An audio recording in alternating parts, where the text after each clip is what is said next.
Hey you guys! For generation, the tale of the three trees has been retold from parent to child in churches and even set to music. But it was also put in a story that I'm going to share tonight. Tonight's story is called The Tale of the Three Trees.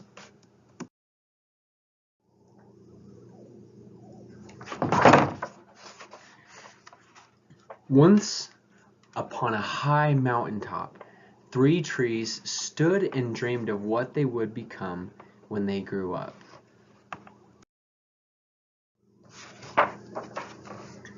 The first little tree looked up at the stars twinkling like diamonds in the heavens. "I want to hold treasure," he said.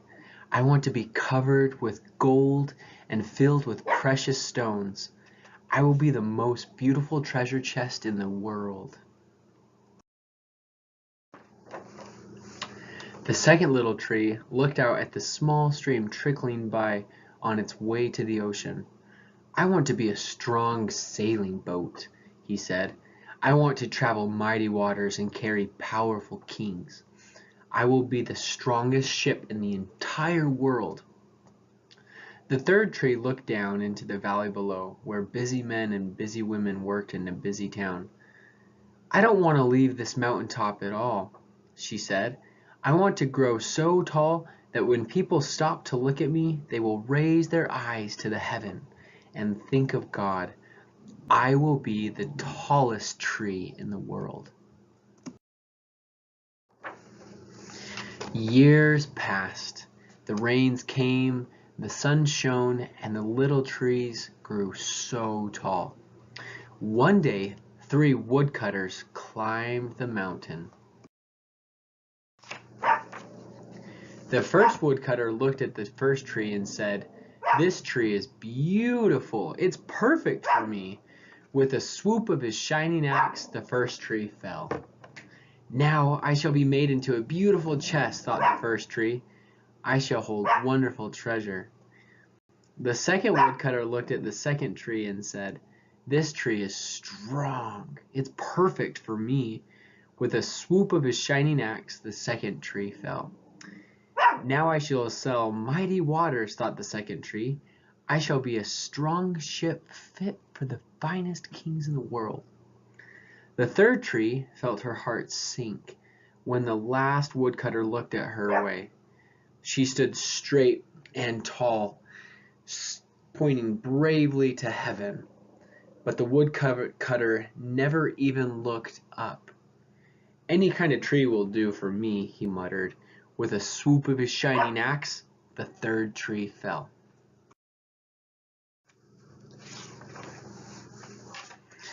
The first tree rejoiced when the woodcutter brought him to a carpenter's shop, but the busy carpenter was not thinking about treasure chests. Instead, his work-worn hands fashioned the tree into a feed box for animals. The once beautiful tree was not covered with gold or filled with treasure. He was coated with sawdust and filled with hay for hungry farm animals. The second tree smiled when the woodcutter took him into a shipyard, but no mighty sailing ships were being built that day. Instead, the once strong tree was hammered and sawn into a simple fishing boat. Too small and too weak to sail an ocean or even a river, he was taken to a little lake. Every day he brought in loads of dead, smelly fish. Ugh. The third tree was super confused when the woodcutter cut her into strong beams and left her in a lumber yard. What happened? The once tall tree wondered. All I ever wanted to do was stay on the mountaintop and point to God.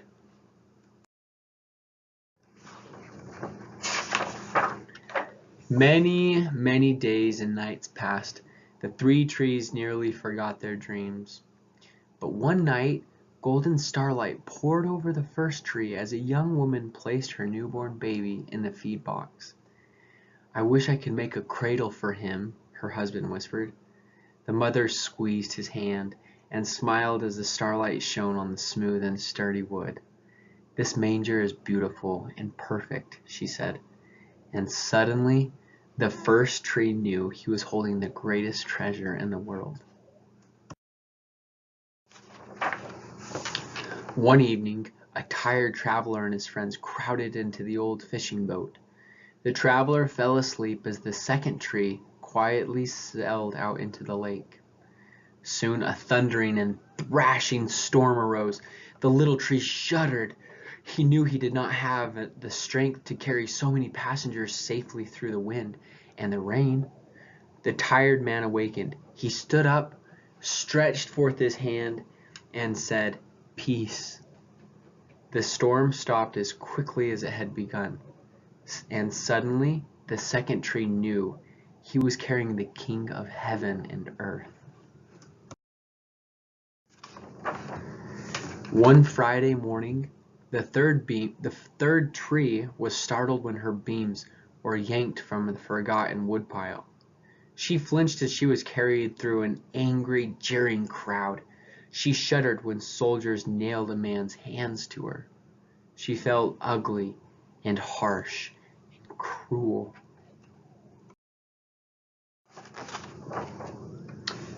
But on Sunday morning, when the sun rose and the earth trembled with joy beneath her, the third tree knew that God's love had changed everything. It had made the first tree beautiful. It had made the second tree strong. And every time people thought of the third tree, they would think of God.